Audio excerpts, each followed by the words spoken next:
Olá, hoje eu falarei sobre anamnese, mas eu não quero falar sobre preenchimento ou sobre análise de cada tópico. Eu quero dar orientações sobre o documento mais importante da terapia. Para isso, destaquei alguns elementos que eu acho que valem a pena fazermos considerações. Claro que o mais importante deixei para o final, pois sem ele, a anamnese é o mero preenchimento de formulário. Vamos lá. O primeiro que eu destaquei foi o ambiente. A preparação desse ambiente é extremamente importante, precisa ser um lugar bastante acolhedor, pois temos que pensar que essa família vem aí de uma trajetória bastante difícil, delicada, e ela mais uma vez vai contar a sua história para esse profissional, para a equipe, então ela precisa sentir-se bastante à vontade. Bom, esse ambiente não deve ter muitas informações sensoriais que venham de alguma forma trazer dispersão. É um momento de extrema concentração e entrega. Então que não tenha muitos ruídos, pessoas entrando e saindo, um espaço realmente cuidado para receber essa família. Todo o material que vai ser utilizado já precisa estar organizado nesse ambiente. Já tem à mão o cafezinho, a água, o lencinho descartável para ser utilizado, enfim. A pessoa tem que chegar ali e saber que aquele espaço foi organizado para recebê-lo e que os profissionais já estão ali já aguardando esse momento. Nesse ambiente tem que estar somente as pessoas que estarão implicadas nesse caso. A criança ela não deve participar desse momento da anamnese. Esse é o momento da família com os profissionais que irão atendê-la. Então, quando você fizer o agendamento, você já entrará em contato com a família avisando que a criança não deverá estar presente. Por uma série de motivos. Dentre eles, ela não precisa ficar ouvindo as questões que estão diretamente ligadas a ela. E a família precisa realmente desse espaço para poder falar livremente sobre tudo que ela vive, tudo que ela pensa e tudo que ela tem aí de expectativa nesse novo ambiente que ela estará se envolvendo. O segundo ponto é o tempo. Que o relógio não seja o condutor desse momento, que ele não seja o regente. Então eu penso que fazendo uma anamnese numa sessão, um tempo de sessão, eu acho muito delicado, porque você compromete aí esse momento tão importante. Eu sempre coloco para mim como 2 tempos. Ainda que eu não utilize todo, mas eu tenho uma flexibilidade, uma tranquilidade de estar ali desenvolvendo o trabalho, tendo uma escuta para essa família. Pode ser que você consiga, num tempo de sessão de 40 a 50 minutos, fazer sua anamnese. Porque algumas famílias elas são mais reservadas e não trazem no primeiro momento todas as suas implicações, todas as suas questões e desventuras.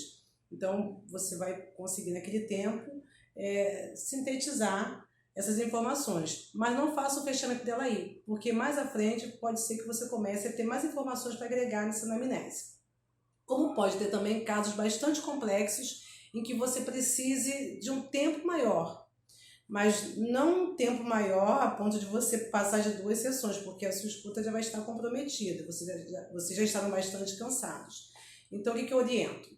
Você não fecha a anamnese aí, você vai anotar o máximo que você puder, você vai fazer a sua leitura, você vai se reorganizar, você vai ter a sua escuta, mas não agende para a sessão seguinte. A sessão seguinte, você agende para receber a criança. Conheça a criança, comece a fazer um atendimento avaliativo e aí você vai ter um outro ponto de vista sobre aquelas informações que a família te trouxe inicialmente. Aí na sessão seguinte, você marca com a família para fazer o fechamento dessa anamnese. O que não quer dizer, gente, que a anamnese você fecha nesses encontros e acabou. Mais à frente, alguns pontos dessa anamnese podem sofrer atualizações, ter modificações, ter acréscimos, enfim. O outro ponto que eu destaquei é o acolhimento à família. Então pensemos, como eu disse nos vídeos anteriores, quando eu falei sobre o diagnóstico, que ela passa por todo aquele impacto de receber um diagnóstico, processar essa informação. Algumas fazem o seu luto e levam um tempo até que comece a busca de terapias para o seu filho, e outras já de pronto já começam a sua busca. Então vamos pensar que eles estão ali mais uma vez contando essa história, e que muitas vezes ela chega até de uma forma mecânica, de tanto que eles contam para vários profissionais diferentes. Mas a forma como você vai receber essa família, a forma como você vai desenvolver uma escuta para essa história, a tua sinceridade, a sua receptividade, pode ser um fator diferencial que venha fazendo com que essa família te traga novos elementos, coisas que ela nunca levou para as outras pessoas, para os profissionais, e também talvez ela traga algumas questões que nem ela mesma pensava antes. Então, o acolhimento, ele é um momento extremamente importante. Eu não digo de você abraçar a família, de chorar junto com ela. Não é isso. O acolhimento que eu falo, ela perceber que aquele espaço é um espaço aberto para recebê-la com as suas questões. Ela já tem ali realmente, como eu falei anteriormente, um ambiente todo pronto para recebê-la.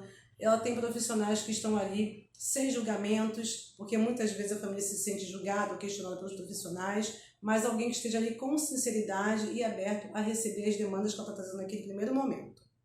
O último, para mim, é o mais importante de todos, é a escuta. Você tem que ter uma qualidade na sua escuta, por isso que eu falei de você ter um ambiente livre de interferências e uma flexibilidade de tempo. Como eu disse, na anamnese a gente precisa trabalhar com o tempo lógico, não o tempo cronológico, é o tempo da família e não o tempo do terapeuta ou da instituição.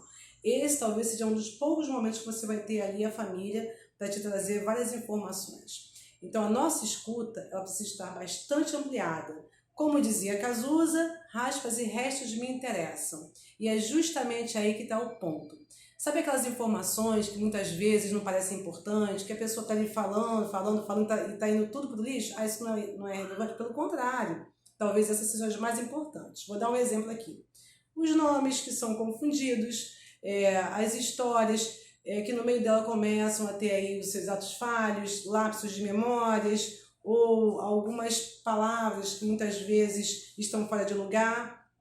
Esse monte de significante que está aí flutuando, você vai puxando aí para você e vai começar a tecer a teia que envolve toda a história dessa família. E você, de alguma forma, está ali organizando essa fala, organizando algumas colocações, organizando algumas situações para que elas possam fazer sentido para você, para essa família e para a criança. E a partir dessa análise é que você vai começar a sua atuação. Então a escuta é a nossa melhor e a nossa principal ferramenta. Vamos cuidar, por isso que eu falei para vocês, vamos tentar cuidar desse ambiente, desse momento que é tão caro para todos nós. Todas as informações que aparecem nesse momento, todas são importantes. Por isso que eu falei para vocês terem uma flexibilidade desse tempo, ter uma escuta ampliada com qualidade. Então, gente, vamos só agora reformular? Os aspectos que eu achei importantes, que foram destacados, foram a organização do ambiente, o tempo lógico e não trabalharmos com o tempo cronológico, o acolhimento familiar nesse momento e, por último, a escuta. Então, com esses 4 elementos, eu tenho certeza que vocês vão conseguir fazer uma excelente anamnese. E depois que terminar essa anamnese, um excelente estudo para iniciar aí com tudo para dar certo esse caso.